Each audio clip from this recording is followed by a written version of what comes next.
Named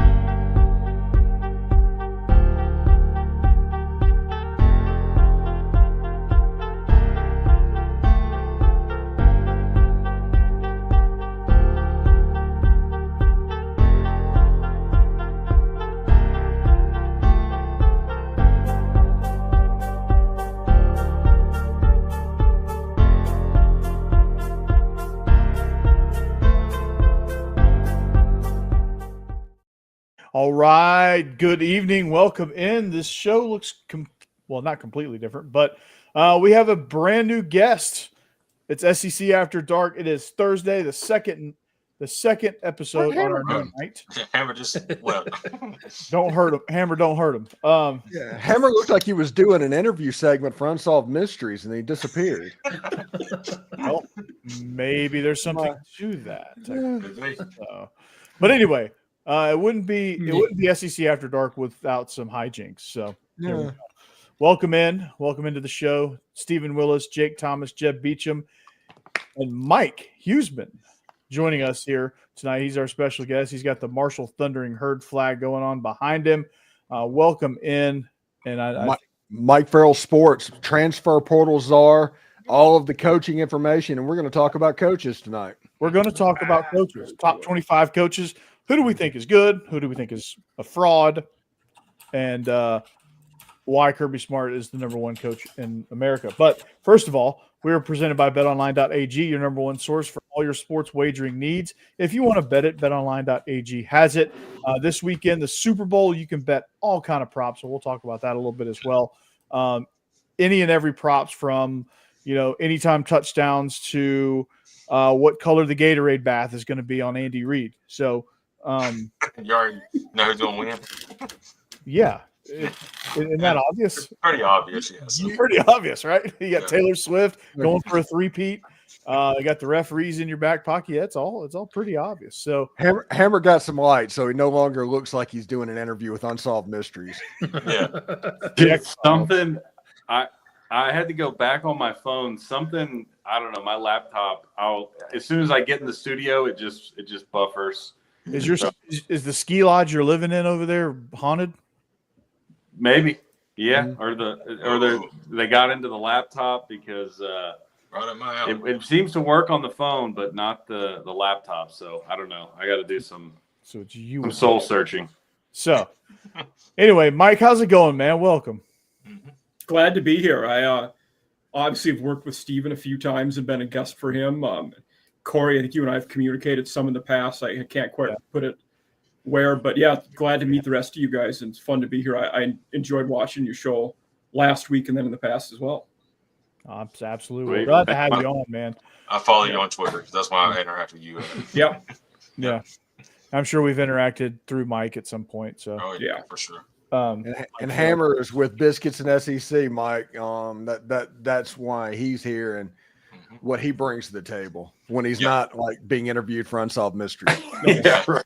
So we've joined forces with Biscuits and SEC. They were our first acquisition on this network that is pro bono so far. Yes, it is pro bono. It's for giggles. If you're a good salesman, we could use your powers to make this not a pro bono channel. But I am in academia, so the opposite of sales. There you go. You're just like me. I couldn't sell ice to an Eskimo. Yeah. Is that the right thing? And me personally, I just wandered in and they haven't made me leave yet. So I keep coming. It's fun. Well, he has to stay on the show until he starts his show, which if you look at his background, it's going to be all about like 80s movies and all that, but he hasn't done it yet. Is that a Pee Wee Herman doll? Yes. Nice. His wife found that. That's while we were out shopping around. And a gremlin. Yeah. It's a critter. Don't give it water. It's after dark. Yeah. There you go. Yeah, I think Summer Rental or something like that needs to be his first movie. Whenever he does it, whenever he launches like Movies After Dark or something like that. I love that movie. Yeah. Movies for guys who like movies. Oh, no, that's already taken. Wait, that's so. Hey, Jake. So much movie stuff. How about the NBA trade deadline? Ooh, it's been crazy. You're Hornets, dude. Yeah, we have 50 wing players on the roster and no true center. I absolutely freaking love it. More rigged, the WWE or the NBA? Yes. Yes. That's hard to.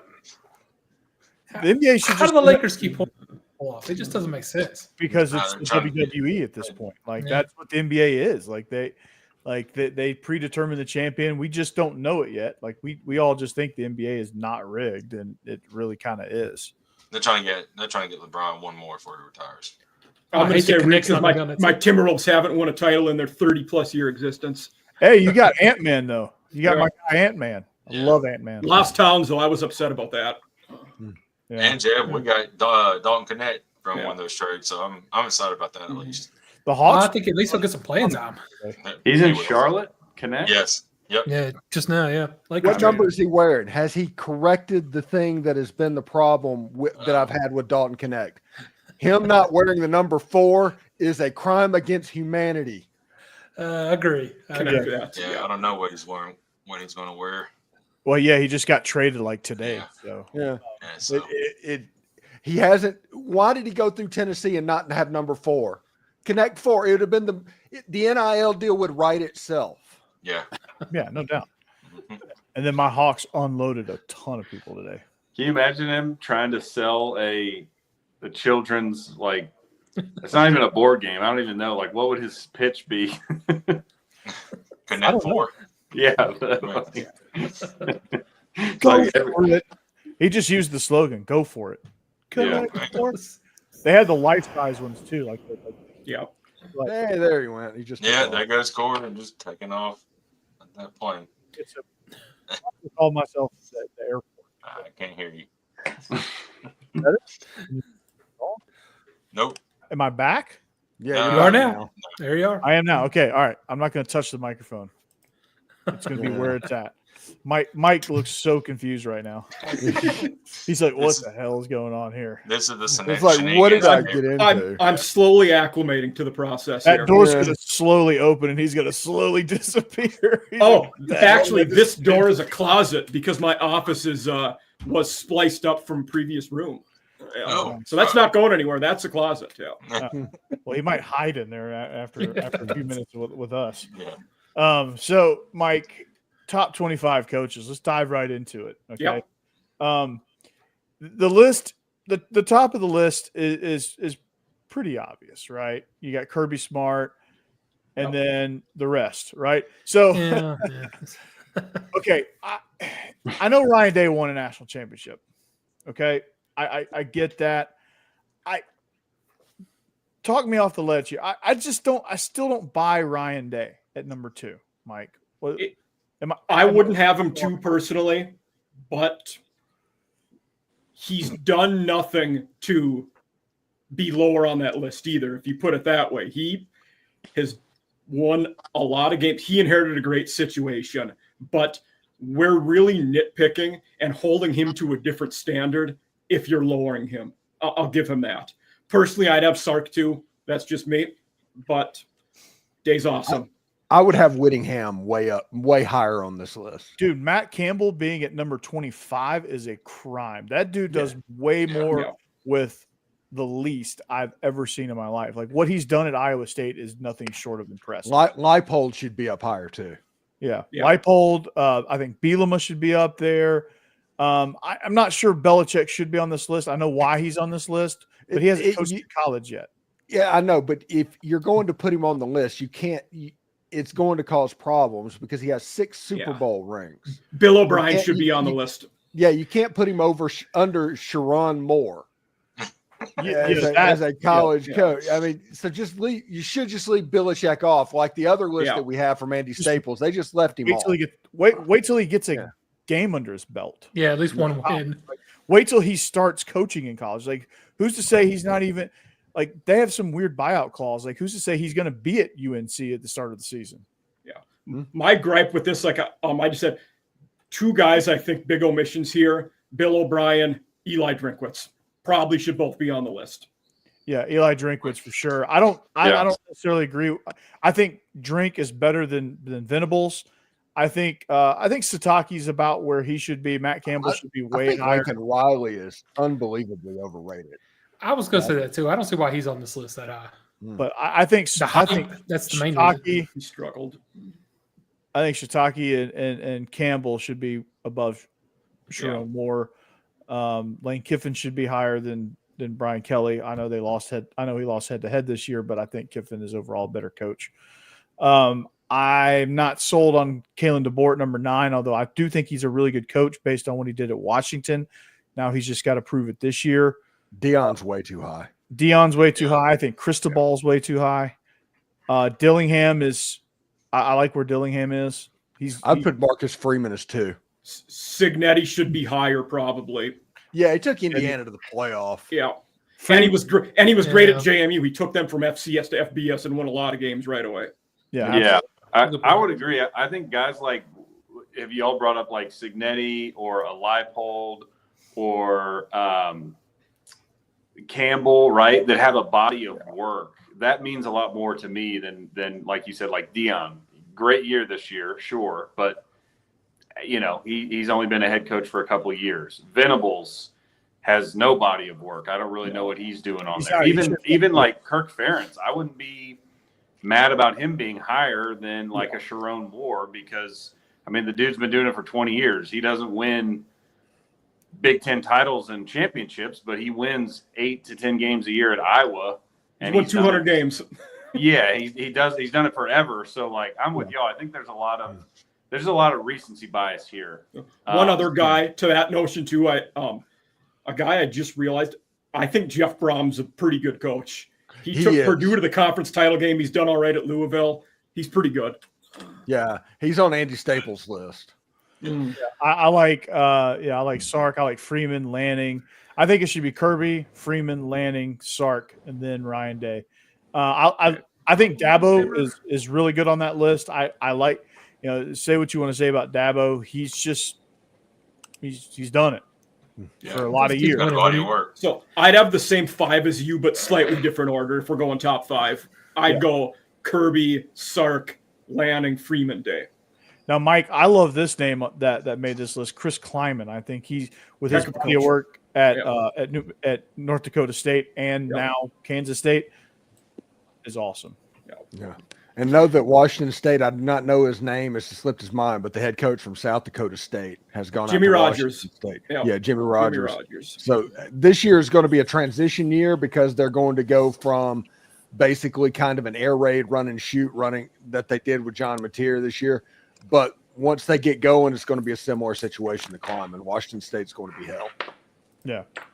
Absolutely. What exactly goes into being the top 25 coach, though? Some of that may be some of the question. Like Matt Campbell wins just constantly. Like, does more with less, like you said. But how much do they dock him for not getting better players? If he's winning that much. Have you ever tried to recruit to Ames, Iowa? No, look, I understand why it's hard. I'm not blaming him for that. I'm just saying, I'm wondering how much they factor that in. Somebody like Dabo gets great recruits, so you put him up high. Although Dabo wins a lot too. I don't want to complain about him either. What do you do with those? And Sharon Moore is getting a ton of mileage off of beating Ohio State this year. Yeah, yes. Yeah, I don't think he's better than Lincoln. Not yet, at least. I don't think he's better than Lincoln Riley, Chris Kleiman, Kenny Dillingham. I don't think Lincoln Riley's better than. But Lincoln Riley recruits better. Chris I wouldn't have more in the top 25 right now, personally. No. Yeah. Dillingham should be a lot higher on this list, I think. Chris Kleiman, too, I think. I think Dion's about in the right spot. Cristobal's about in the right spot. Yeah. Where's Mike Norvell? Hey, 2 and 10 didn't make the list. He would have been like 4th last year. I'm gonna be a slight homer on this one. You could make a case for Beamer as that 20 to 25 range. He took over an awful situation and has went to a bowl game every year but one. Yeah. Yeah. He's overachieved, I think, the win total every year except the one, right? Yes, like the Vegas that is win accurate. total. Yep. Yeah. Did Hammer's lights go out? Yeah. Pay the bill, Hammer. My lights are out.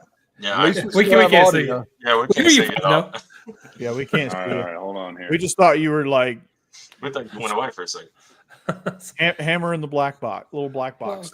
We'll try doing one of these in the dark, see how it goes. Yeah. Now it's all Hammer. I love it. Oh, There we go. better. So the this guy wouldn't be on the list, but had they done this list last year, for about a decade in a row, Mike Gundy probably makes the list because they were pretty good up until last year, and they were awful. Yeah. What about been around 20-some years? Yeah.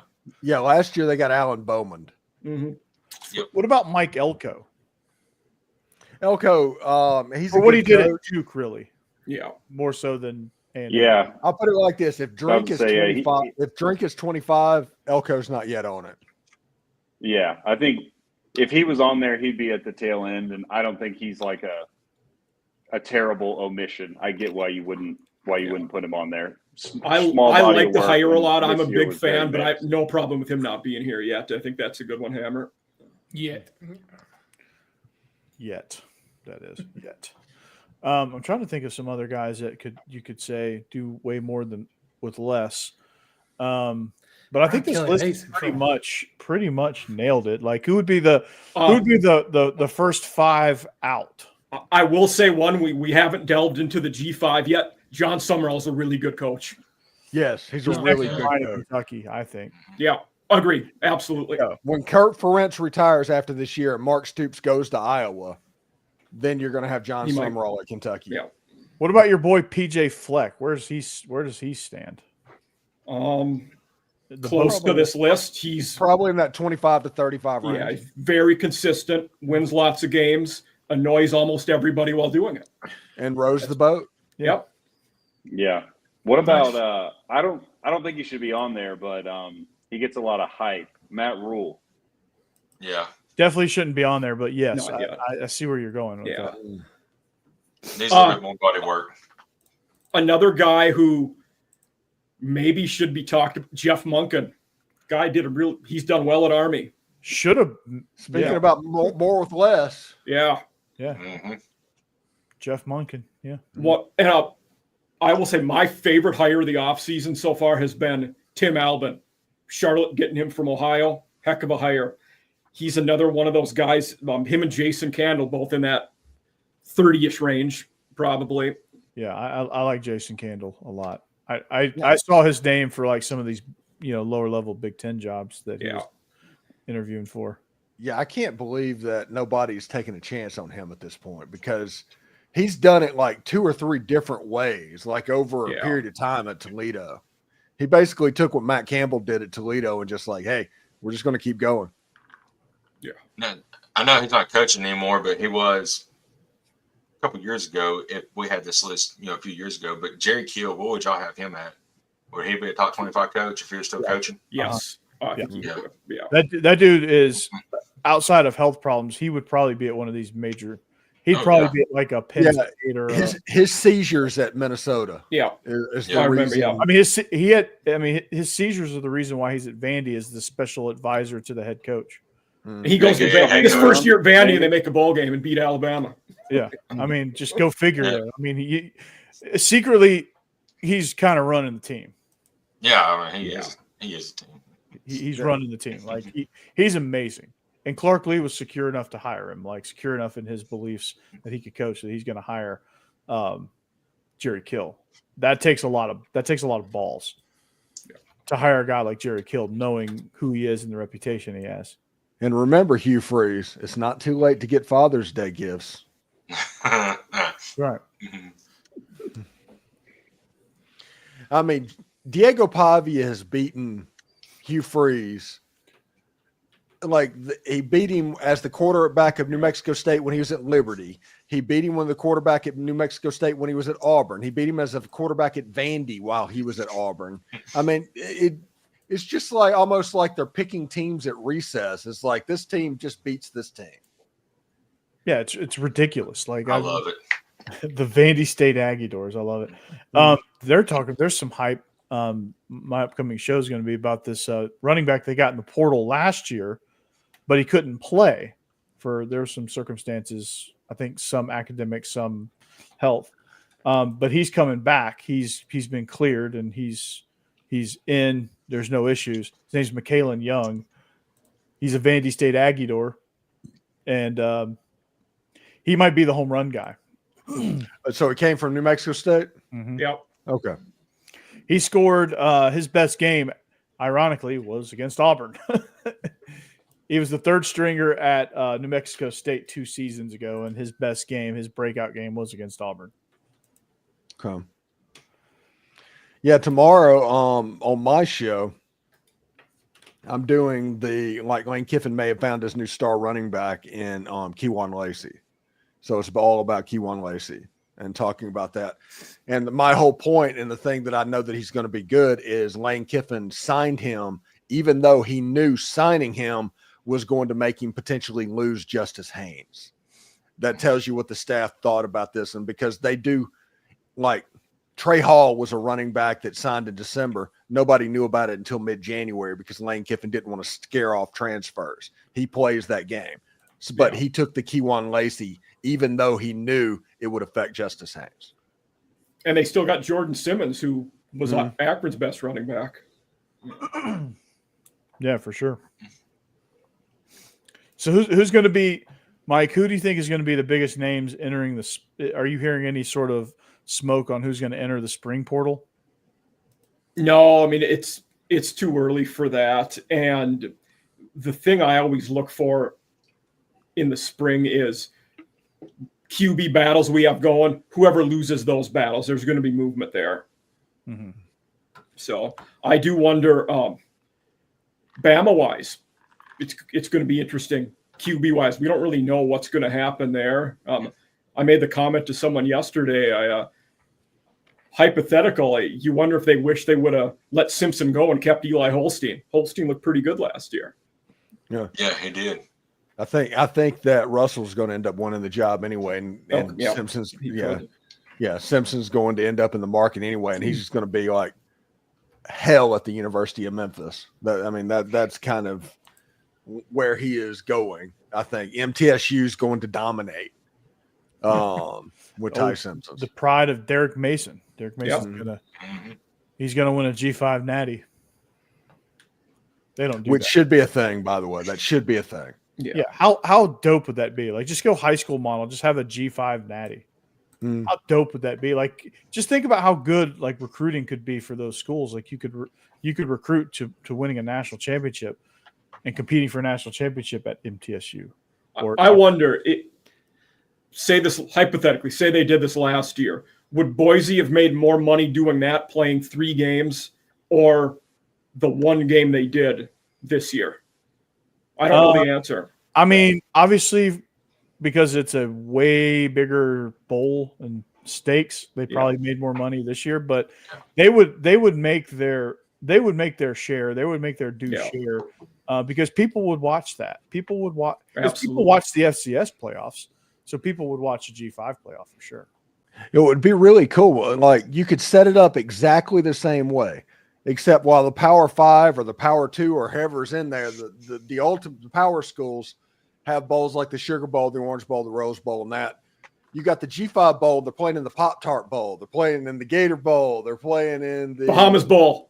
Yeah, the Bahamas. It would work, and you could do it. You could set it up the same way. And they play on Friday night, and the P5 plays on. Or you could do it Tuesday, Wednesday, like Maction and CUSA do during the fall.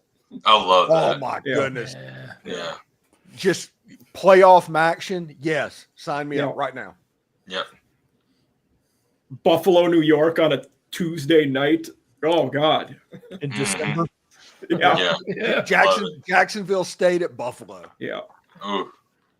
That would have been a heck of a game, by the way, last year. It would have. James Madison would just run away with that.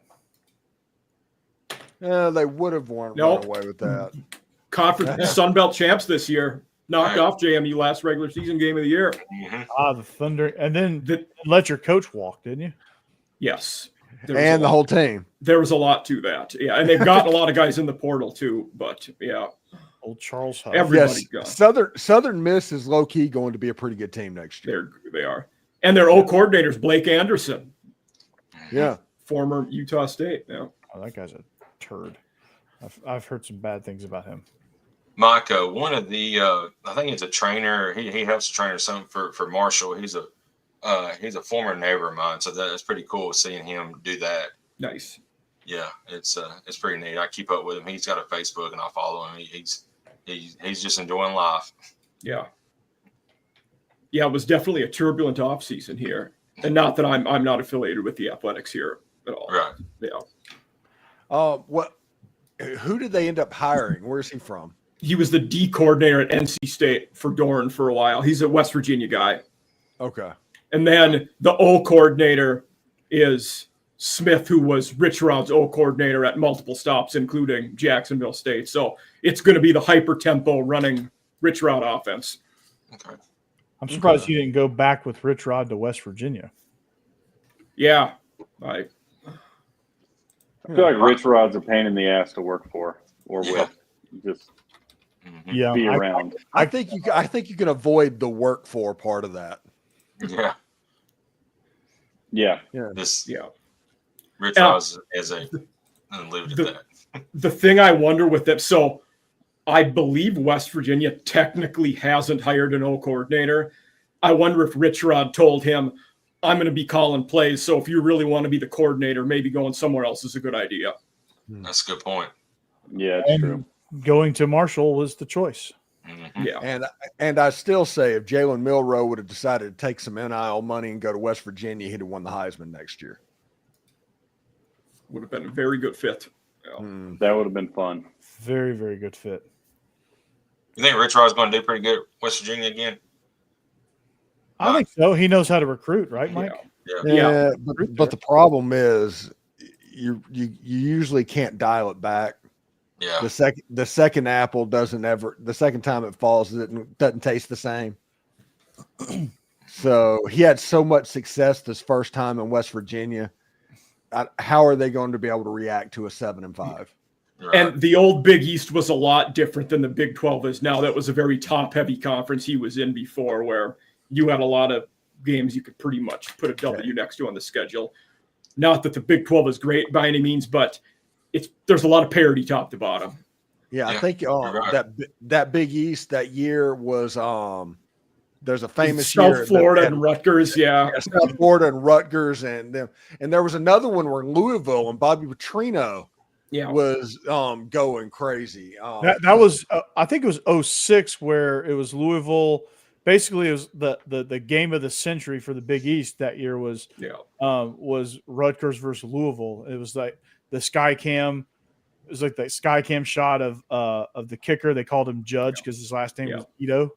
Ray, the New Jersey kid, Rice. Yeah. Schiano in his first stint at Rutgers. Right. Yeah. Yep. Took the college football world by storm. Yeah. In scattered showers. But the Rich Rod will be interesting. Their QB, it'll either be Jalen Henderson, who was A&M's backup, or Max Brown from Charlotte, formerly of Florida. So those are the two guys Rich Rod's working with the QB. All right. Henderson, he didn't play this year, but 2023 got a couple games at the end of the year and looked pretty good. Was that little lefty? Was that lefty? Was that lefty? Yeah. Yes. Okay. Steve, did you just call him a little lefty? I said, is that lefty? Yeah. He I can't remember. Little Pat White magic? Okay. From I think it was like San Jose State. I don't remember. Somewhere out west. He transferred to A&M, was there 2 years, and now he's at West Virginia. I think, he could be a good fit. I wouldn't be surprised if he does well in the Rich Rod system. Yeah, he's mobile enough to win that job. Oh yeah. Yeah, I think that'd be a great fit scheme wise. I think he'll probably my not so bold prediction is he'll win that job. Yeah, and it's like you have him to be the Pat White, who's the Steve Slayton, and they don't have a Steve Slayton. Yeah. They lost Donaldson at running back, so. But he's pretty good at finding backs, and he is excellent at scheming up the run game.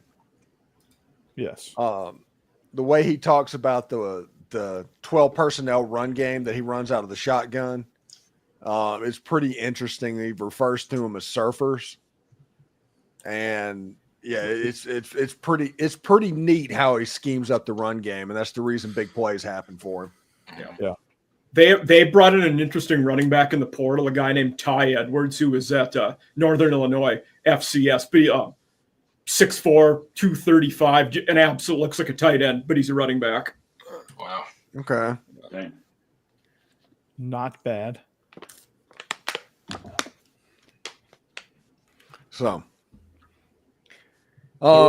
there's nobody in here that's a Kentucky fan, so I can't make fun of them. Well, you can always mention Sure can. Yeah.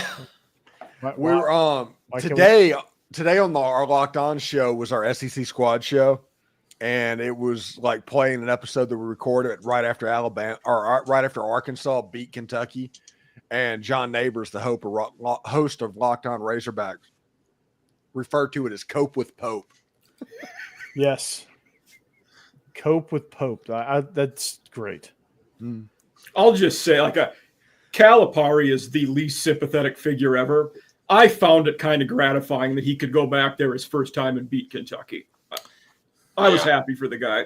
It kind of shows you how crazy they've acted over this and how much they had lost the plot a little bit to make Calipari a sympathetic figure when he is basically the image of the shoe industry in college basketball. Yeah. Yeah, he took the one and done and just drove it into the ground.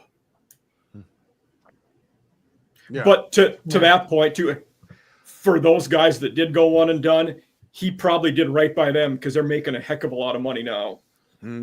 That is also true, though. Yeah. And you got Anthony Davis, hell of a trade for the Mavericks. Anthony Davis is in street clothes right now. That was I such a heard they were weird calling trade. him The Anthony NBA is so Davis to fixed. Davis. Yeah. NBA is so fixed. Yeah. Saying Luka did Yeah, I originally can't trade watch him. NBA. Yeah, Luka got traded because they said he didn't play defense. Their rating, seriously, their ratings right it's now are dumb. awful. Yeah. Yeah. They had to engineer all these superstar trades to get people interested again. Yeah. They need the Lakers and the Celtics to become a thing. Yeah. The Celtics are holding serve now. It's the Lakers' turn. They need Larry and Magic to come save them, and I think they've got it now with Luka, LeBron, and then who the hell's the guy? And the Warriors just got Jimmy Butler. Yeah.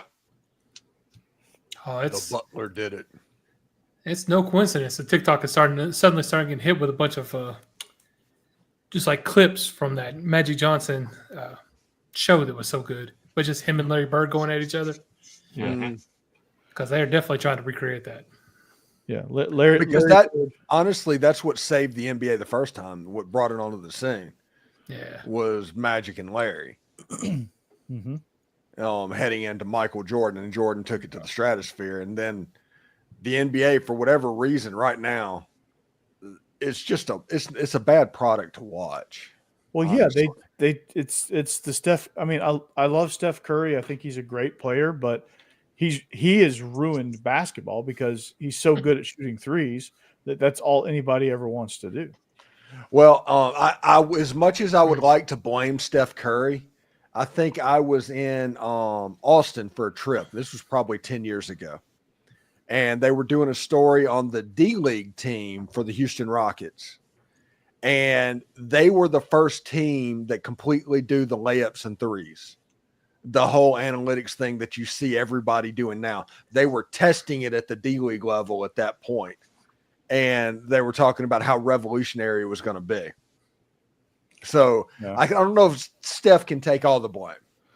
No, I mean, I don't think he can take any of the blame. I think just people seeing that and just, not, because exciting basketball is driving, dunking, fouling, physical game. I think the game has gotten soft too. Like you can't foul anybody anymore. Yeah, they'd put people in jail for the Jordan rules or hack-a-shack these days.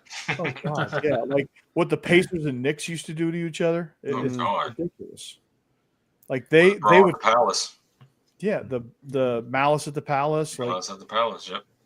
They would. Another thing that was a big deal at the time that, I think kind of gets lost on, I think you guys will agree, when the NBA guy, the dream team, when NBA guys could first go to the Olympics, that was a big deal. That was a huge deal. Yeah. I remember, I was in second grade, but I remember that being a huge deal. Yeah. I was a sophomore in high school or a junior in high school. I mean, I remember getting the commemorative cups at McDonald's. It was a really big deal. Yeah. Remember those? Uh-huh. The dream team. Yeah. That was, and then all like it just was insane. Like, and then it almost didn't work because the egos were too big. And it took somebody like Chuck Daly to bring it all together. Like the king of the bad boys. It took somebody like Michael Jordan to bring it all together. Well, I mean, let's be real about that. Well, let's be real about this. Chuck Daly organized all those scrimmages where he got them just working. My goodness, I genuinely wish I could have seen just the practices of those players. And I couldn't believe is the big controversy in that, if you remember, is that Christian Laettner was on that team instead of Shaquille O'Neal. Yeah. And that as the college player. Mm-hmm. Yeah, and that was good. Imagine if they had Shaq. Good. Yeah. God. They opened up the Olympics against Angola. And I think they won like 127-33 or something like that. And the Angola players were the autographs and stuff. And they should have. It was like, good gosh. I mean, when John Stockton's on the team and Chris Mullin's on the team and they're just afterthoughts, that tells you how good that group was. Yeah, I mean, good Lord, man. Like Jordan, Pippen. 116-48 was the score of that game. That sounds right. Wow. Yeah. Good Lord. It was a mauling. Yeah, it was an absolute mauling. And I think it was 96 was the Vince Carter poster that he dunked over the 7-footer. That was 2000. That was 2000. Okay. That was Sydney. Yeah. He because I remember, he had just left UNC. I was a sophomore in high school. Our band, my high school band, went to I wasn't in the band, obviously. I can't carry a tune, but our band played in the opening ceremonies down in Sydney. Oh, that's cool. Okay. Yeah. So I remember paying attention to those Olympics. That must have been a hell of a bake sale. Yeah, it was. Yeah. They had the best booster club. Yeah, booster club. Yeah. PTO. It's like, we need to send 100 people to Sydney, Australia. 100? Yeah. Shit, they sent 350. Yeah, it was like, good We God. had 350 kids in our band. It was insane. Was band NIL a thing back then? Must have been. At our school it was. Holy cow. I mean, it was unreal. And I think those were just instruments. Like, I'm not talking about the flags. I'm not talking about the majorettes. I'm talking just the instruments. It should be hilarious to think about. Can you imagine how nervous the chaperones were on that trip? Oh my God. Yeah. You're in Australia with 350 teenagers. And the 10 most poisonous snakes on the planet. Yep. Yep. Because you know somebody's going to do something dumb. Oh, yeah. 16-year-old kids, yeah. You know somebody's going to do something completely stupid. And like 3/4 of those kids were like they've never sniffed trouble ever in their lives, but it's that 10% of kids that are like that's all they do is get in trouble, but they're good at music, so they play in the band. Yeah, and I guarantee you, at least 2 parents got a phone call at 3:00 in the morning because their kid just picked up the phone and dialed at 3:00 in the afternoon. And I guarantee somebody got sent home. I'm pretty sure somebody got sent home too. A couple people got sent home. Yeah. The parents had to pay the airfare back home. Like they, my goodness. Yeah. It's like, my God, it's like, okay, we're going to do a bake sale and a car wash. Maybe we can sell candy bars. What else is going on? Magazine subscriptions? No, we did. They did magazines. Yeah. We did Cokes, like the 20-ounce Cokes. You sold racks of those. Oh, okay. You remember the Minute Maid frozen lemonades? Yeah. Remember those? Those were. Oh yeah. Those were amazing. I sold those at the Olympics in '96. My family, like my whole family, we had 3 carts. We sold them on Capitol Avenue. Yeah, I was in 6th grade. I was slinging frozen lemonade at the Olympics. Slinging frozen lemonade. Yep, that's what I was doing. Let's see. I'm trying to figure out if I've been to any really big events. I mean, I've done the Final Four. I've been to the Final Four. I actually got to be on the court after the was it Michigan and Louisville game? I think that was the game. But I was on the court, and Dick Vitale was there, and it was like Greg Anthony and Pat Forty, and that was at the Georgia Dome, right? Yeah, that was pretty cool. That wasn't the one where the Louisville guy broke his leg, was it? Yeah, yes, that was that year. Oh, because he was there. Yeah. Because at the end of the game, I think when Louisville won, they lowered the basketball goal down so him on crutches could cut his net. I remember that specifically. But that was really cool to be on the court for the Final Four. Yeah. And to kind of see what it looks like in the Georgia Dome and kind of take all in what it's an interesting perspective. And Dick Vitale was just like sitting in a chair, like kicked back at the end of the floor. Everything was over. He was just watching what was going on, basically like he was holding court. But it was cool. He just had a chair just sitting up on the middle of the floor. I'll never forget that as well. Was that after we had all got sent home with laptops and said, "Hey, we're shutting down the office"? I don't know. Maybe. All I know is I had to basically spend that Final Four at the World Congress Center. Yeah, that's pretty much where I lived. But yeah, that was cool. Doing that, I was doing bowl games at that time. Yeah. It was fun, and that was before I got into, I guess, local TV. And it was the next move for me. Then you were doing my high school games. Well, you did one of my high school games, actually. Hillwood, I think. Oh, yeah. Whenever I was doing, yeah. Yeah, because y'all were in our backyard. Yeah, right down the road from Hillwood. I was always at Nashville Christian, which, by the way, that's where Jared Curtis is right now. Yeah, speaking of a baller quarterback. I think he still ends up at Georgia. But did you know Andy's making a push for him? No, I'm just well, they should be making a push for him. Oh, yeah, they should be. I don't know if they should be. They're not going to, although he'd be a terrible quarterback for that system. Well, they would adjust it for him. I think they have they would adjust. Their system is the benefit, though. If you adjust it, you lose the effectiveness. Yeah, that's true. They got the kid they signed this year, Jack Elliott. They're saying he's a Pavia clone. Oh, is that the game we're playing now? For 10 years after Ole Miss had Dexter McCluster, every running back they signed was the next Dexter. Yeah, that's where we're going. Dude, is Hammer involved with the mafia or something? Yes, there it is. Yeah, way back. Mike comes on, and all of a sudden Hammer's having all these issues. Can he hear us? It's like Robert Stack. Can you hear us, Hammer? He can't hear us. It's like a reporter on location in like the Middle East. Yes. We'll go back out to Hammer in just a second. It seems like Hammer's having some technical difficulties. Yeah.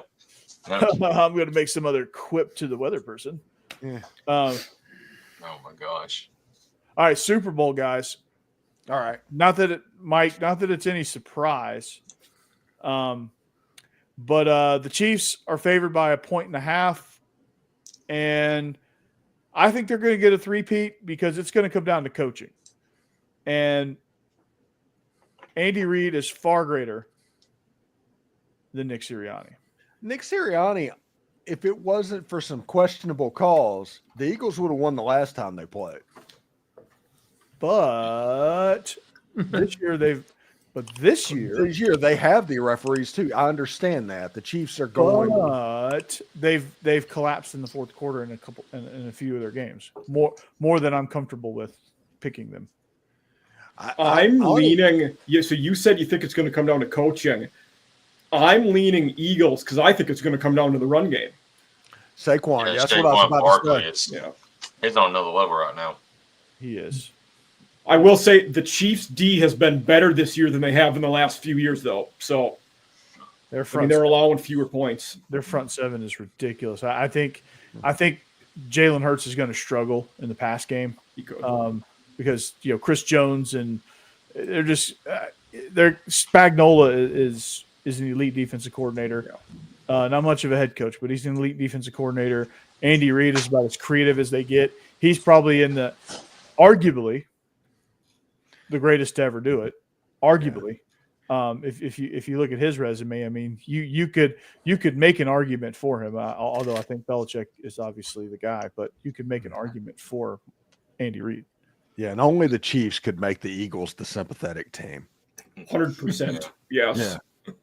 Yeah, because the Eagles aren't likable. No. On their own. Yeah, they're not. But against the Chiefs, it's like, come on, Philadelphia. I lived in Philadelphia for 2 years. I hate the Eagles. Like with the fire of 1,000 suns, I hate the Eagles. I am all in Fly Eagles Fly Sunday night. Oh, I can't do it. Although they have the Georgia Bulldogs national championship defense, so that wouldn't suck if those guys won a ring. But yeah, rooting for the Chiefs makes me afterwards have to take a shower. I just feel dirty. I'm not rooting for the Chiefs. I just think they're going to win. I hate that I'm in this situation, but I love Andy Reid as a coach. Earlier in the year, when the Chiefs were struggling to score, really, I mean they still win games, but I mean it'd be a dogfight. I'm not used to seeing that. What teams did was take out, Travis Kelce. I think later, maybe mid-season, there was a game where he had like 20 catches and he took off, and then the offense took off after that. And they've just been dominant since. But I feel like Travis Kelce is the glue to that offense. He is. And they also do a good job of they're doing a better job as the season goes on of finding ways to get Xavier Worthy in the game plan. Now, and I think a lot of that has to do with Hollywood Brown coming back from injury. The run game is picked up a little bit with Pacheco being back in the lineup. They're a different team when he's in the lineup. Yeah. Yeah. I just think, I just think it, they have a knack for picking up massive third and longs. Yeah, they do. In crucial situations. Jeff, how does it feel to have a former Tennessee Titan, A.J. Brown, playing in the freaking Super Bowl? I hate it. Again, you love that again. Him. Yeah, again, for the second time. And then he's got to win one more before he gets traded to New England because Vrabel's like, I was pissed when we let you go. Now I'm a head coach again. Yeah, you're coming with me. You're going to play with a real quarterback here. I think Saquon Barkley needs to run enough to soften up the defense enough to where Devontae Smith and A.J. Brown can work. If that can happen, Hurts can make Kansas City feel it. And if they can score points, if they look like they did in the NFC Championship game against Washington, I don't know if Kansas City can score with them if they do that. Yeah. But they have to soften up that defense to where they can move that, because this Philadelphia offense, I mean, all seriousness on this, whenever they get clicking, they have a certain number of players in every single position to where it's a legitimate pick your poison type proposition to play the Philadelphia Eagles because of how good Saquon is and how good those wide receivers are. If Jalen Hurts is on even a little bit, you could have problems. So I think Philadelphia can beat Kansas City. I don't know if any team in the league has done a better job building a team without winning than the Eagles, because they have for years, for the last few years, they keep putting together a good team after good team after good. They're just not winning it all. San Francisco did a good job of it. That's true. Yeah. San Francisco was good at that. San Francisco wrote the book on building an elite team and not winning. Which is weird because you can tell how young y'all are when y'all say that. You're gonna bring up the Bills, aren't you? Yeah. Well, that's volume 4 of their journey. Yeah. Like they wrote the book on it the other way in the 80s, and then they had to come out with a new edition winning everything. To reflect the modern times. Yeah. Like this, they were the second dynasty in the NFL behind the Steelers in the 70s. Yeah. But the 49ers, man, they were hell with Jerry Rice and Joe Montana and Roger Craig. Ronnie Lott. Cowboys took over in the 90s. Yeah. Cowboys. Yep. Jesus. All right, Schottenheimer, baby. Let's get it. I meant just in the last few years. Amber, you're not a Cowboys fan, are you? What? Unfortunately, I am. No. I told Brian Schottenheimer doesn't get me real excited, but that's the Jerry Jones hire all day long. Yeah, exactly. Who's a puppet that I can boss around and tell what to do? Oh, Brian Schottenheimer. Here we go. Yep. Yeah, that might be the worst. That might be the worst NFL head coach hire that I've seen, and that's including Nathaniel Hackett in Denver. Hey, the Saints got going to get Kellen Moore, and they're probably going to end up with Kirby Moore, and it's just like, hey, let's all get the second string Cowboys coaching staff because that works so well. Because less is more. And taking the Saints job now, it's almost like you're signing up to walk to the gallows.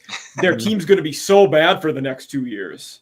Yeah, I mean they're in cap hell. Yeah, they have no money. So why not sacrifice the lamb, right? Yeah, they don't have a quarterback. And I've been serious about this, and I've said this over and over again.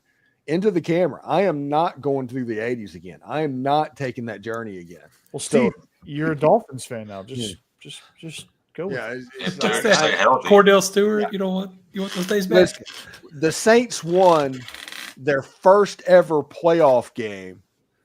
I listened to that on WWL going on my honeymoon. So that means I was 24 years old. The Saints became a thing in the 60s. They were a team for like 30 years before they won a playoff game. Yes. Oh God. Wow. Yeah. I am not doing the 80s again. I guess Tampa was a long time too. Yeah. Tampa, didn't they lose their first like 26 games? Something like that. Yes, they went winless their first year. Yeah. The first team they beat was the Saints. That's right. Yeah. What a cursed franchise, Steve. Good God, Steve. Like, come on. I'm saying this as a Falcons fan. Yeah. I'm a Vikings guy, so equally cursed. We're just as bad. Oh my gosh.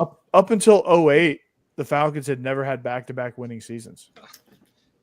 Wow. And then they drafted Matt Ryan, and they had back-to-back winning seasons for the first time ever. That's right, because they made the Super Bowl and had a losing record the next season. Yeah.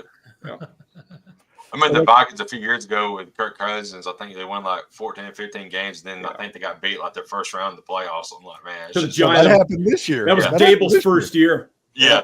And they just snaked it. Daniel Jones of all people. Yeah. That's the only good year he had, I think, Daniel Jones. Yeah. It's the only good game he had, really. Yeah, really. And then he got paid. He got $45 million, and the Giants let Saquon walk to Philly. That's got to make ownership sick up there in New York. I'm surprised they didn't just unload and clean house after Saquon is going to the Super Bowl just for letting him walk. Because all they had to do was come up $5 million on their offer and add an extra year. They could have done it. It was something ridiculous. Like you were like they could have easily made that offer. And I guarantee you they could have went to Daniel Jones and be like, yo, Daniel, I know we just gave you $45 million, but if you take like $39 million instead, we can sign Saquon and actually be a good football team. Yeah, Saquon's happy though. He's gone. I guarantee you. Yeah, hell yeah, he is. Mm-hmm. You could tell by the way, like he's not so beaten down in his interviews and stuff. He's having fun. Yeah. Which, like the players on the Eagles, that's a good locker room player wise, but Sirianni's he's a tool. But when you're a tool and winning, it's neurotic. You're not a tool. Yeah. Yeah. You're still a tool. You're still a tool. He does win. He does win. I give him that. I got to give him. He does win, but he is a tool. Tool bag. He is a tool bag, tool belt, tool shed, all of it. Toolbox. I think. Is there any odds on whether he'll cry during the national anthem like he did a couple of years ago? I guarantee there will be. So you're on again? I missed that. Oh yeah. It was. It's a viral. Awesome. Like it turned into a meme. Wow. Yeah. Like the camera zoomed in on him too, and he was like, just like, he was just. I kind of respect him. I was like, all right, this guy's. I hope he cries. And he's just balling. I hope he cries and then beats the Chiefs by 3 touchdowns. I want this to be a repeat of the 1980 Super Bowl. and that is the NFC team winning by 35 points in every Super Bowl. Wow. The Stripes aren't going to let that happen. Oh, I know. That's the reason that we want this, though. Yeah, the Stripes aren't going to let it happen. But yes, we want them to beat the Stripes. But truthfully, I don't really care who wins. Honestly, I really don't. Just as long as it's not Kansas City. Just as long as it's not Taylor Swift. Oh God. No, that we gotta I don't know. If it's a good game, if it's an entertaining game, I really don't care. Is there a betting line on how many times it's going to show her during the game? Probably. And I'm taking about 30. I'm smashing the over. Yeah, hit the over. Yeah. That's what he said. Hey, haven't we're really smashing. been doing that for the last couple of years. Yeah. She doesn't get talked about much in any of these games, except by people complaining about how much she gets talked about. But a Super Bowl is probably different. Super Bowl, now she's getting all the attention for dancing at the Grammys to Not Like Us. Yeah. Who get a lot of attention for that. Who is the halftime performer? Kendrick Lamar? It's Kendrick Lamar, yeah. Kendrick. So they probably do Not Like Us. Everybody, Drake, Run for the Hills. Yeah. he's gonna have his diss song won an Emmy, and now I'm on a Grammy, sorry, and now it's gonna be probably on the Super Bowl. They probably did win an Emmy too. Yeah, but I might have. Well, speaking of the Grammys, that was insane. Beyonce won Grammy for a country, or as a country artist. That was wow. That was surprising. Yes. Yeah. Like it's a bizarre world when Beyonce and Post Malone are major country stars now. Yeah. Jelly Roll. Jelly Roll. Those that remember him as a rapper. Yeah. He's good though. I like Jelly Roll. He is. Yeah. I like Post Malone as a country album. artist. Yeah. Post Malone's good as a country artist. Yeah. I think it's hilarious a little bit to think about that in 20 years they're going to have to deal with the fact that they have face tattoos all over them. Yeah. And then it's just going to be set up in the nursing home and everybody's like, what is going on? It's like, are you the leader of the Mayans? What's going to happen? Jelly Roll is you can't mistake Jelly Roll. Rick and Bonnie said bring back Travis Tritt. I mean, that's not a bad idea. He's the number one Falcons fan. I like Travis Tritt. Really? He was. Great day to be alive. Yeah. Travis Tritt was he was modern day Bonnie and Clyde. Yeah. Him and MC Hammer were fixtures on Jerry Glanville's sideline. Member of the country club. Yeah, but they want to go with big talent right now, and nobody's bigger than Lamar right now. Mm-hmm. Yeah, that's true. That's the way it is. They should have gotten Taylor Swift. I mean, she's gonna be there anyway. She's gonna be there anyway. I think she's probably gonna perform with Kendrick. I guarantee. Because they had that song, Bad Blood, that she did, and he sung. Yeah, but that's all. Well, I mean, he could do some more. Yeah, it should be interesting, this game. I do think the Eagles are going to I'm hoping the Eagles. I'm trying to will this into existence. I want the Eagles to win this game. I'm going to bet on the Chiefs, so you're welcome. I'm not betting on either one of them. Probably smart to bet on the Chiefs. Not who I'm rooting for either, but you never know. All right, I just think they're going to win. But hey, Corey, 2 minutes. Is it already 2 minutes? 2 minutes. Okay. Kendrick Lamar was part of the best halftime show I've seen, though. Was he in the Dr. Dre, Snoop Dogg, West Coast one in L.A.? Yeah, 50 Cent, Mary J. Blige. Oh, yeah, he was in there. Yeah, it was.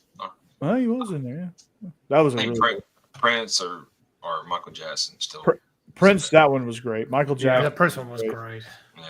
And then Janet Jackson's little mishap. That's my favorite. Justin, yeah, that was funny. Wait, Jake, what were you, 7? Well, still, I mean, I see. When was that? 2001. You didn't even know what a boob was at that point. Enough to laugh at it, though. I'll learn real quick. Yeah, how you learned back in the day. Mommy, is that a boob? It was after that we got Paul McCartney and Tom Petty and they went to strangle the Rolling Stones. Yeah. Little tamer. The Who.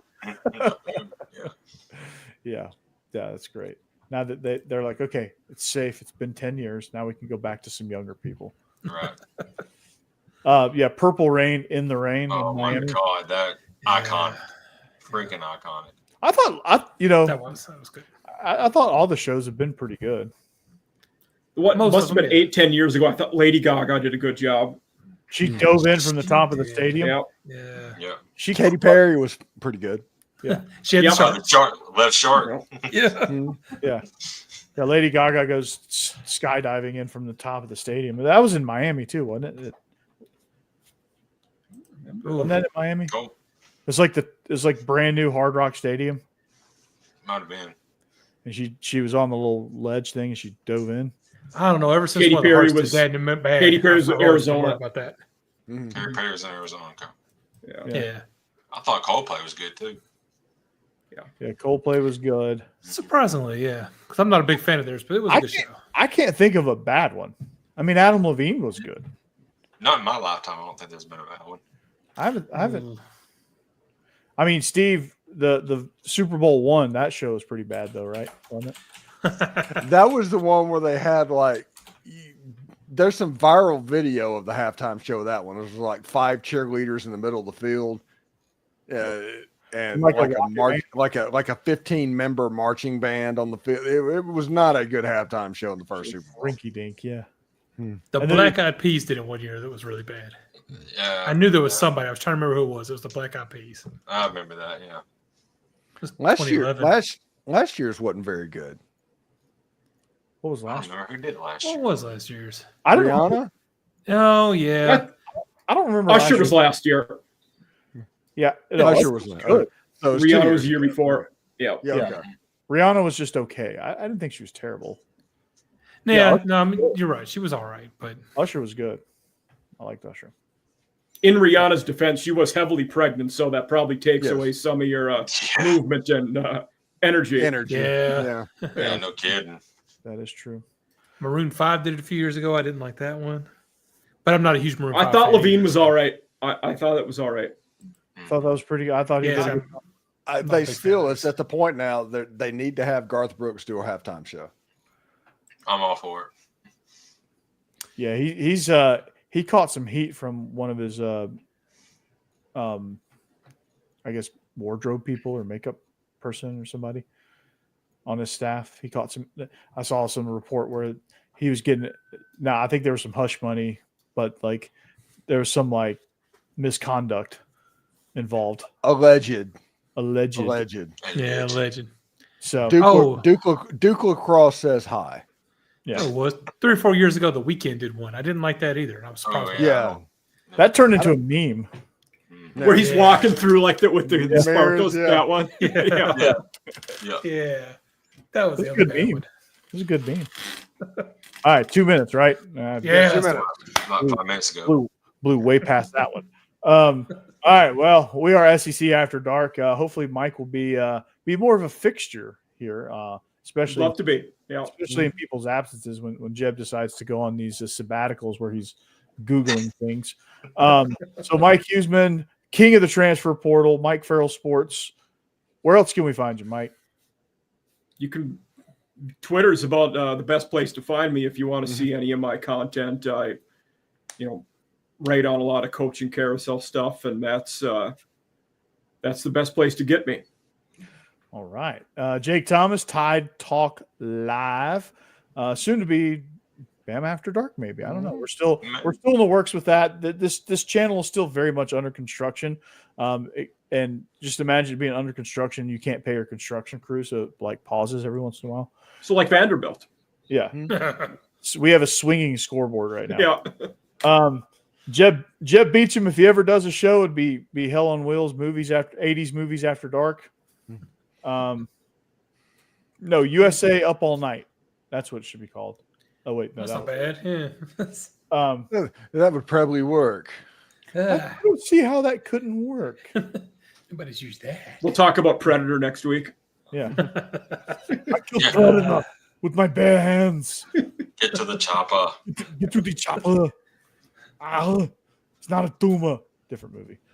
Stephen Willis, Locked on Ole Miss, king of the Ole Miss, the most watched Ole Miss podcast in podcast history. He is now king. He is now king of the hill there. So congrats on that. And his prize Still is propane. Yep, he does. And propane accessories. Yeah. Nice catch, Jake. Yeah. His prize was a brand new job selling propane and a dope sweatshirt. Yeah. And I'm Corey Burton, host of Believe in Georgia Dogs and Locked on Vandy. I used to cover both ends of the spectrum of the SEC, but now I just cover the middle. I'm like Jimmy Eat World. So you're the gut. Yeah, I'm the gut. Jimmy Eat World, the middle. In case those keeping score at home. Jake, you probably don't know that song, but yeah, dude. It was way before your time. No, I know it. We join forces, Biscuits and SEC as well. We join forces to give you the greatest SEC show after dark. And until next week, we'll see you then.